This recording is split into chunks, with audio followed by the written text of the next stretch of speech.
Let me start with this. Let me start by saying, the past is contaminated. And what do I mean by that? So let me run a couple of stories here with you. So there is this city in Germany called Düsseldorf. And what most of you don't know is that Düsseldorf is the mother city of modern music. And why is that? Because after World War II, obviously, most of Europe was bombed out. And while many musicians around Europe and many countries, they try to look into the past and try to find some nostalgia, try to find something to, remember that was nice and cozy. Of course, Germany, they didn't have that luxury because there was nothing that was nice and cozy about the past, for them. So what did they do?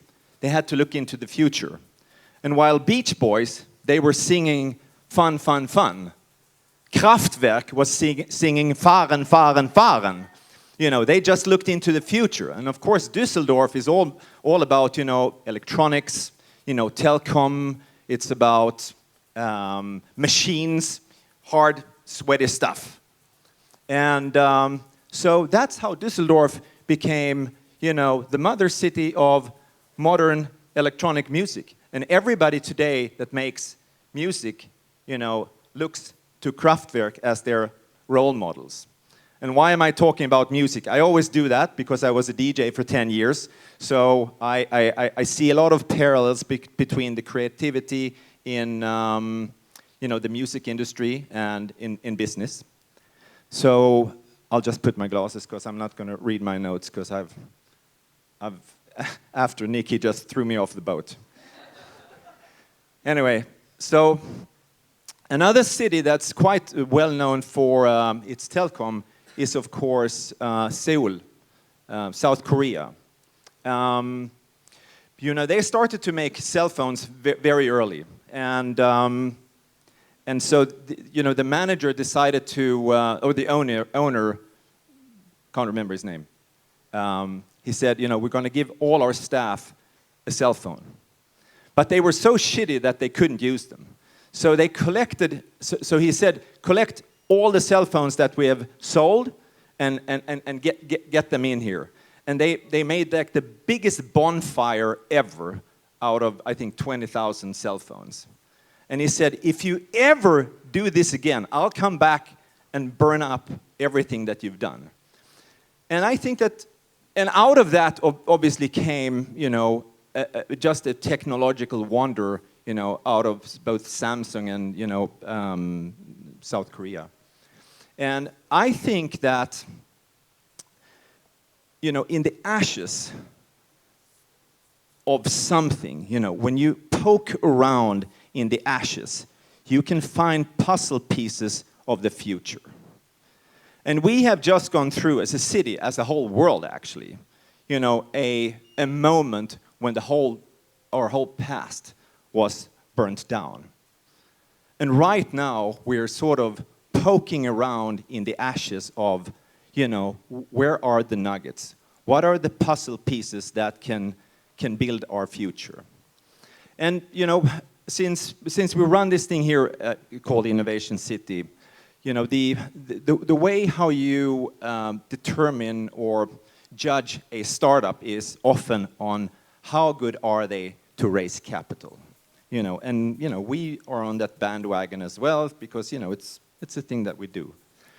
But often when you lack resources, you're a lot more creative and you're a lot more sort of innovative than if you have a lot of time or a lot of resources and money, etc. So, and I'll give you a couple of examples of that, how that can happen. And excuse me, I'll use music metaphors again. I'm sure you've heard about this guy called Keith Jarrett. And he's one of the most famous, jazz musicians in the world, one of the most famous, jazz pianists in the world. And he was going to play this concert in Köln. And he said, I need this specific piano. Can't remember what it's called, but it's a specific piano. And he was very picky about that because they were going to record, this concert. And so he came there, and there was only 200 people that came, so they weren't too happy about that. And of course, they ordered the wrong piano, and the bloody thing wasn't tuned either. And so he came there, and he had a back problem that day, and he said, "Shit, I can't play," So he just left. Wrong piano, my back hurts, only 200 people, so he left. And Beata, I think her name was Beata. How did I remember that? I don't know. But Beata, who was arranging this whole thing, she called him, begged him, "Please, can you come back? Promise to tune the piano, promise to tune the piano." And she was really begging and knocking the door and blah, blah, blah. And eventually said, "Oh, okay, I'll come back, but it has to be tuned." Now, it was okay tuned, the piano. But so when he did his chords and tried it out, he said, "It's too bad." But he promised to play, and Beata, she was with her dog eyes, looked at him, and so he said, "Okay, I'll play." So he started to play, but he realized he couldn't play how he normally played. So he had to use his left hand most of the time. And so he really overused his left hand instead of playing how he normally does.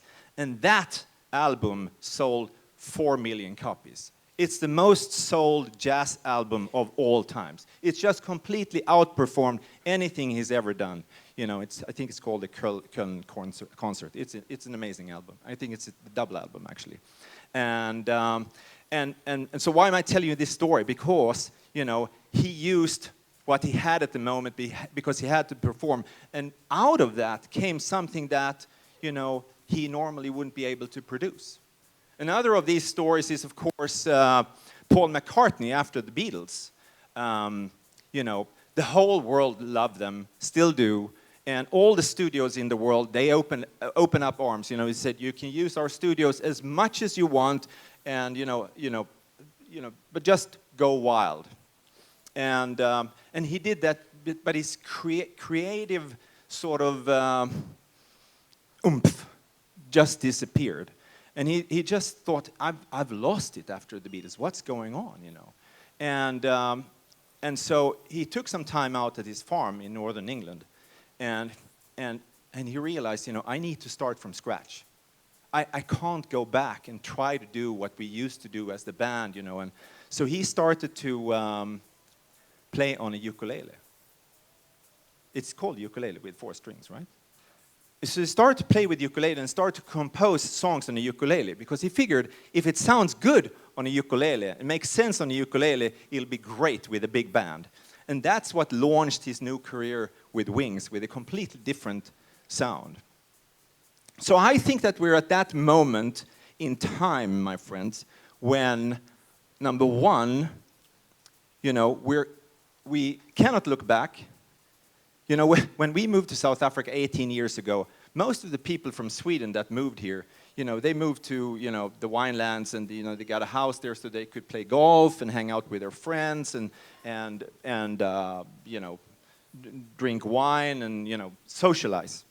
Today, people from Sweden that comes here, they come here, with $100 million to invest, and the same thing with the Germans, same things with the, with the Irish, same thing with the, the Belgians and the people from the Netherlands. They come here to build businesses because they see an opportunity here.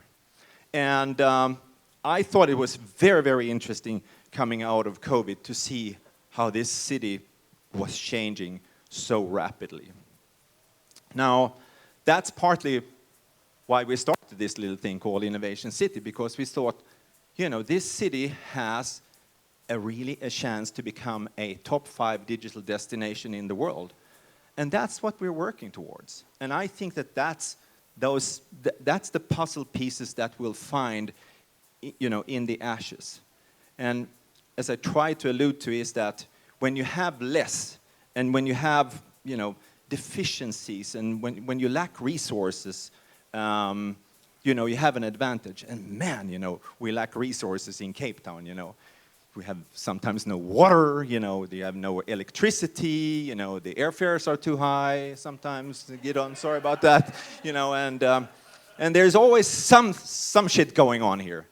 But I think that that's actually an opportunity. I find the most resilient, entrepreneurs I've seen in my life, they're here. I think that word, actually, entrepreneur, is probably born in this country somehow, because everybody is a fighter. And when I moved here, I said to Annette, I wonder, why is it that everybody's such fighters here? Is it because my whole generation down here, they had to fight in wars, and if it wasn't the townships, it was bloody Angola or somewhere else, but everybody is a fighter here, And but I think it's a good thing, We come from Scandinavia, and we beg for forgiveness every day because we exist. Sorry about that. Sorry about this. Sorry I'm a male. I'm sorry. Sorry I'm a middle-aged male. And there's always something to be apologized for. So, but it's also the women have taken over Scandinavia, so it'll be interesting to see how that goes. But you have a way to go there. So, but that's not all bad. It's quite positive as well. Anyway, so we have a wonderful evening ahead of us still.